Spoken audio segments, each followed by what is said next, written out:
जय जगन्नाथ बंधु आम जीवन रे अनेक समय रे विपद आसे अनेक असुविधा आसे अनेक मध्य समस्या आसे बंधु से समस्या गुड़ी को आम डरी केबे निज प्रति आम से विपद को टाकी आना उचित नुहे।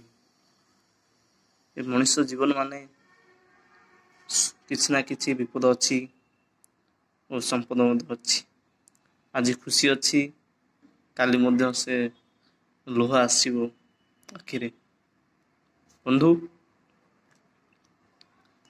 कौन सी विपद को नहीं कौन सी समस्या नहीं आम भांगी पड़े निज मन को दुर्बल करदे केबे आम आगू जापर ना। भगवान मध्य विपद सही भगवान मध्य कष्ट सही। ये मनीष मात्र कौन आगे मनुष्य किसी कष्ट सहीगले किसी दुख सहीगले सी आज भांगी पड़ी कारण आम भितर ये सहनशीलता शक्ति नहीं जे आमे दुख को और कष्ट को सह्या पाई। बंधु अनेक समय रे कष्ट आसी थाए जीवन प्रति विपद आसी थाए से आम धैर्य हरा होगा उचित नुहे। से कष्ट को और से समस्या को आम सामना करने पड़ो। केत विपद बेले कौन बंधु किए बांधव किए आसीपर और निजे से विपद को सामना करने पड़ो। बंधु आज अनेक जो पीढ़ी आज आत्महत्या भली एक महापाप कार्य करने को पछुना से जाने दरकार।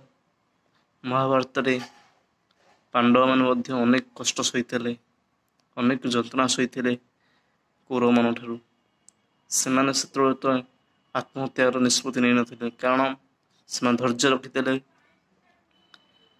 आमे बंचिबा द्वारा आम आम विपद को आम समस्या को आम समाधान करिपरिबा। कौन सी समस्यार और समाधान बाट आत्महत्या नुहे। आत्महत्या एक महापाप। आत्मा आमर नुह आत्मा भगवान आम कहीं हत्या करवा कष्ट तो आम सहूचु ना कष्ट को आम समाधान करने बाट आम पाखे रहा दरकार ना। से बाट न बार कर आम निज आत्मा को कहीं कष्ट दबा। बंधु ये आत्महत्या ठारू चिंताधारा संपूर्ण बंद करूँ। जय।